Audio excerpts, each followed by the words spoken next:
राम राम। जैसा कि मैंने पिछले प्रसंग में बताया कि किस तरह प्रभु श्री राम माता कैकेयी के महल में आए, अपने पिता को भूमि पर पड़े हुए देखकर द्रवित हो गए। बाहर प्रजा सोचती है मेरे भाई बहन कि अभी तक महल में हलचल क्यों नहीं हुई, अब तक तो श्री राम की सवारी निकलनी चाहिए थी, वो क्यों नहीं निकली। राम मां से पूछते हैं क्या कारण है। माता कैकेयी कहती है इनके रोग का कारण है तुम्हारा मोह और तुम्हारा स्नेह। श्री राम कहते हैं मेरा मोह मेरा स्नेह, सुनो जननी सोई सुत बड़ भागी, जो पितु मात वचन अनुरागी। राम जी ने कहा मैं अपना जीवन देकर भी इनके प्राणों की रक्षा करूंगा। आप बताएं मां मेरे पिता को क्या हुआ है। माता कैकेयी भी राम जी से कहने में थोड़ा सकुचाती है, लेकिन मंत्रा द्वारा जो उनकी बुद्धि भ्रमित की गई थी उसी बुद्धि से बोलती हैं कि तुम्हारे पिता ने किसी समय मुझे 2 वचन देने का निश्चय किया था, आज मैंने 2 वचन मांग लिए तो तुम्हारे पिता की ये दशा है। राम जी ने कहा वो 2 वचन क्या है मां। माता कैकेयी ने कहा पहले में तुम्हारे स्थान पर गद्दी भरत को दी जाए। श्री राम बोले इस वरदान का मेरे पिता पर इतना बड़ा असर हुआ हो ये मैं नहीं मान सकता। माता कैकेयी ने कहा अभी तुमने दूसरा वरदान नहीं सुना राम।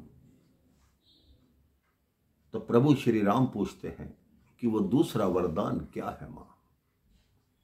माता कैकेयी ने कहा तुम्हारे लिए 14 वर्षों का वनवास।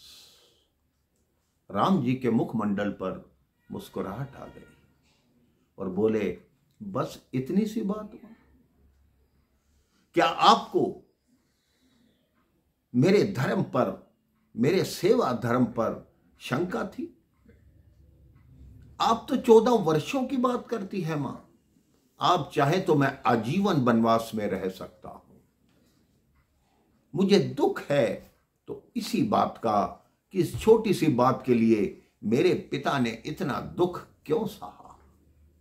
आप कहें तो अपनी चमड़ी के जूते बनवाकर आपके चरणों में पहना सकता हूं, ये तो केवल वनवास जाने की बात है।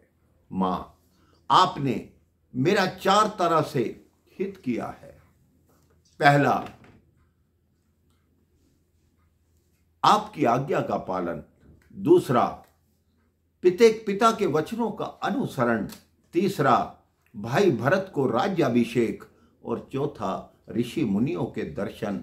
ऐसा लगता है कि मेरे तो कोई पुण्य जाग उठे मां, मैं तो धन्य हो गया।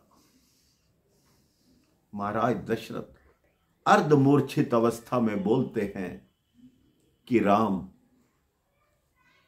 आज मैं तुम्हें आज्ञा देता हूं कि इसकी कोई भी बात मत मानना। अपने पुत्र के आज्ञाकारी होने की कामना हर पिता करता है, लेकिन आज मैं भगवान शिव से प्रार्थना करता हूं कि मेरा पुत्र आज्ञाकारी ना रहे। राम तुम तो प्रजा के प्रिय हो, तुम विद्रोह करो सारी प्रजा तुम्हारे साथ होगी, तुम इसके वरदान मत मानो। श्री राम कहते हैं मैं मानता हूं पिताजी कि सारी प्रजा मेरे साथ होगी, लेकिन धर्म मर्यादा और ये समाज कल इस राम को क्या कहेगा। पिताजी आप सोचिए कि जब ऋषि विश्वामित्र हमें मांगने आए थे, आप तब भी देने में संकोच कर रहे थे। अब मुझे वनवास जाने दीजिए, क्या पता विधना अब कोई बड़ा खेल कराना चाहती हो। राम जी अपने पिता को सांत्वना देते हैं, पिता किस तरह तड़पते हैं, द्रवित होते हैं, इसका प्रसंग मैं आपको अगली कथा में सुनाऊंगा। राम राम, जय श्री राम।